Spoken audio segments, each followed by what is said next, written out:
Antara paparan menarik hari ini, mudah kalau kerajaannya sama. Kerusi Pakatan Harapan Barisan Nasional mula jadi tanda tanya.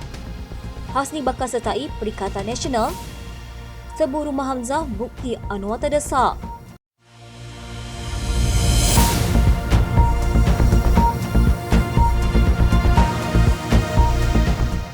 Menteri Komunikasi dan Digital Fahmi Fadzil mendedahkan bahawa keyakinan pelabur asing terhadap Malaysia semakin meningkat berdasarkan sesi libat urus dengan pemain industri dibatasi United Kingdom.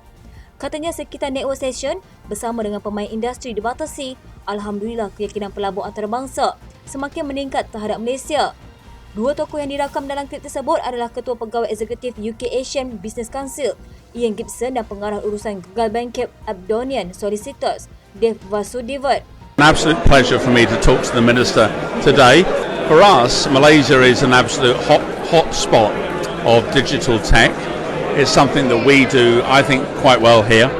And in terms of relationships and partnerships and collaboration, I can't think of a stronger partner in ASEAN than Malaysia. We look forward to actually moving into Malaysia to visit the Minister when we're in the ASEAN Summit. Fahmi menghadiri sesi Networking Malaysia Digital Economy Corporate di stesen Janakuasa Battersea ia sebahagian dari acara mingguan teknologi London. Malaysia turut mendapat pelaburan sebanyak 8.3 bilion ringgit dari sektor teknologi digital di UK. Apa yang menarik adalah pelaburan utama stesen Janakuasa tersebut datang dari Malaysia. Pemodalan Nasional Berhad dan kumpulan wang simpanan pekerja merupakan pemegang aset jangka panjang stesen tersebut.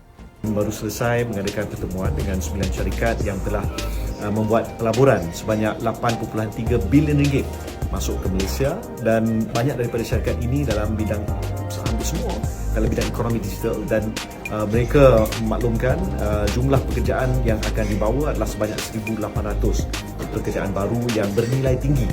Ini adalah satu pelaburan yang besar dan saya sangat gembira dapat memaklumkan anda.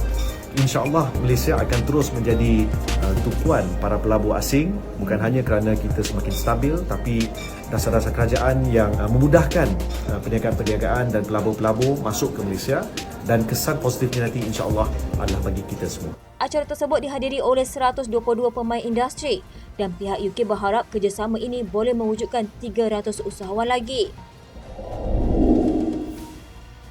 Menteri Pertanian dan Keterjaminan Makanan, Datuk Seri Muhammad Sabu menyifatkan usaha meningkatkan hasil padi di Kedah bagi mengurangkan kebergantungan pada beras import akan lebih mudah sekiranya pentadbiran kerajaan negeri itu sama dengan kerajaan persekutuan. Sambil memberi bayangan pilihan raya negeri bakal diadakan pada Ogos nanti, Muhammad menyarankan agar rakyat negeri jelapang padi itu untuk kalih bagi sama. Katanya hasrat Kedah dan hasrat kerajaan persekutuan meningkatkan hasil padi sama, biarlah kita kalih bagi sama. Kalih bagi sama ini kena fahamlah, lagi 2 bulan PRN kita kalih bagi sama, maka ia mudah lagi untuk dilaksanakan. Beliau berkata demikian bagi menjawab soalan tambahan Ahli Parlimen Jelun Dr. Abdul Ghani Ahmad yang bertanya sama ada kerajaan persekutuan akan menyokong kerajaan negeri untuk meningkatkan pengeluaran padi dengan menaikkan subsidi baja, racun dan benih selain meningkatkan harga. Dalam pada itu, Muhammad menjelaskan kerajaan persekutuan berhasrat untuk melaksanakan inisiatif Smart Sawah berskala besar di kawasan Lembaga Kemajuan Pertanian Muda selain mempertimbang subsidi dari semasa ke semasa. Pada masa sama, Muhammad turut menyarankan petani di Malaysia untuk mencontohi petani di Indonesia yang berjaya menghasilkan padi yang mencukupi kira-kira 300 juta populasi negara itu. Timbalan Perdana Menteri Datuk Seri Dr. Ahmad Zahid Hamidi berkata, seramai 318,750 pekebun kecil getah akan menerima bantuan musim tengkujuh tahun ini dengan bayaran RM800 seorang. Beliau berkata jumlah itu melibatkan 232,427 pekebun kecil getah berdaftar dengan pihak berkuasa Kemajuan Pekebun Kecil Perusahaan Getah dan 86,323 pekebun kecil getah di bawah Lembaga Industri Getah Sabah. Ahmad Zahid yang juga Menteri Kemajuan Desa dan Wilayah berkata, permohonan bagi bantuan dengan nilai peruntukan keseluruhan RM256 juta itu dibuka bermula 15 Jun hingga 15 September depan. Katanya program BMT 2023 melambangkan komitmen Kerajaan Malaysia Madani untuk menyokong kehidupan pekebun kecil dan penoreh getah bagi mengatasi cabaran kewangan semasa musim tengkujuh. Kerajaan mengharapkan pekebun kecil dan penoreh getah mendapat manfaat sepenuhnya menerusi program ini. Ahmad Zaid berkata BMT disampaikan kepada pemilik kebun getah kecil yang menguruskan kebun sendiri, manakala pemilik kebun yang menjadi ahli kepada projek tanaman semula berkumpulan juga layak menerima bantuan itu. Beliau berkata penduraian getah yang bergantung pada penduraian getah sebagai pekerjaan utama dan tidak memiliki tanah kebun getah juga termasuk dalam senarai penerima bantuan. Selain itu, Ahmad Zaid berkata individu yang berdaftar dengan RISDA dan berada dalam sistem pembangunan pekebun kecil juga layak menerima bantuan itu. Perdana Menteri Datuk Seri Anwar Ibrahim ketika pembentangan Belanjawan 2023 pada Februari lepas mengumumkan kadar bayaran BMT dinaikkan daripada RM600 kepada RM800 seorang dengan peruntukan keseluruhan RM256 juta. Masih menjadi teka-teki berkenaan dengan pembahagian kursi Dewan Undangan Negeri antara Pakatan Harapan dan Barisan Nasional bagi menghadapi pilihan raya negeri di 6 negeri akan datang. Timbalan Presiden PKR, Harafizi Ramli berkata perbincangan yang dipengerusikannya berjalan lancar namun tidak dapat mendedahkan perinciannya. Antara pemimpin kerajaan perpaduan yang hadir adalah Timbalan Pengerusi BN, Datuk Seri Muhammad Hassan, Pengerusi UMNO Terengganu, Datuk Seri Ahmad Said, Timbalan Setiausaha Agung DAP, Liu Ching Tong dan Pengarah Komunikasi Parti Amanah Negara, Khalid Abdul Samad. Rafizi sebelum ini dilapor berkata, rundingan akhir berkaitan pembahagian kursi antara PH dan BN menumpukan kepada kesepakatan parti komponen dalam kerajaan perpaduan bagi menetapkan agihan kursi DUN. 6 negeri yang akan mengadakan PRN adalah Kedah, Pulau Pinang, Selangor, Negeri Sembilan, Terengganu dan Kelantan.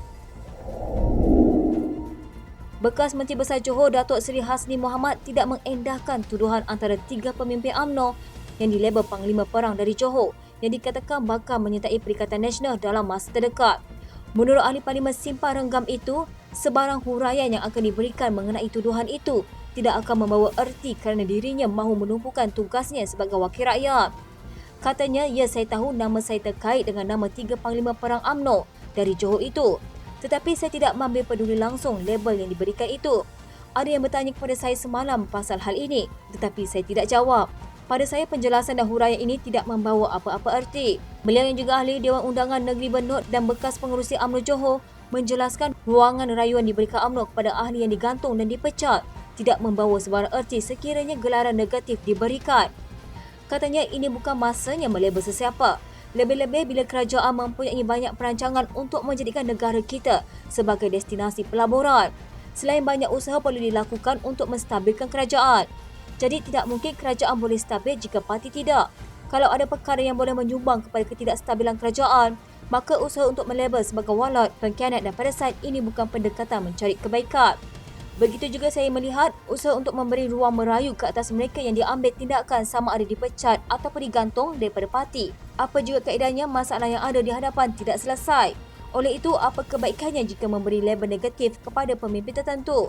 Sebelum ini, Setiausaha UMNO Johor Datuk Abdul Halim Sulaiman meminta pemimpin dan ahli UMNO yang mempunyai rasa kurang senang hati dengan hala tuju baru parti agar tidak menjadi parasite yang hanya merosakkan parti. Sebelum ini, PN mengumumkan 10 Panglima Perang UMNO yang bakal menyertai gabungan itu menjelang pilihan raya negeri di 6 negeri tidak lama lagi, di mana 3 daripada mereka dikatakan berasal dari Johor. Namun, Naib Presiden UMNO Datuk Seri Wan Rosli Wan Ismail menyifatkan dakwaan 10 walat yang menyertai Perikatan Nasional sebelum pilihan raya negeri hanya sekadar kabar angin. Kabar angin yang percaya lagi lah. Semua orang boleh cakap 10, 5, 3 walat macam. Kita kena faham ni politik, ada PRN ni macam-macam buat cerita tak betul atau tidak. Kemudian kita pula mewawakan cerita yang belum sahih gitu. Sampai masa kita hadapilah. Ahli Majlis Pimpinan Tertinggi Bersatu Saifuddin Abdullah menyela sebuah lembaga hasil dalam negeri ke atas kediaman Setiausaha Agung PN Hamzah Zainuddin adalah tindakan terdesak kerajaan. Beliau turut menganggap langkah tersebut hanyalah strategi politik murahan bagi memburukkan pemimpin kanan parti itu. Katanya ketika dia pemimpin kerajaan tidak berkesan sebagai kerajaan, dia harus memburuk-burukkan pemimpin kanan dalam Bersatu dan dalam PN dan inilah yang sedang berlaku. Saya menganggap ia ialah politik murahan ketika PHBN terdesak untuk berhadapan dengan pilihan raya negeri. Saifuddin berkata demikian ketika diminta mengulas berita mengenai sebuah pegawai LHDN terhadap rumah bekas Menteri Dalam Negeri Kerajaan PN semalam. Media melaporkan dalam serbuan dan penggeledahan malam semalam itu, beberapa dokumen turut dirampas. Katanya saya sendiri menghubungi Dato' Hamzah semalam bagi mendapatkan cerita sebenar tentang apa yang berlaku.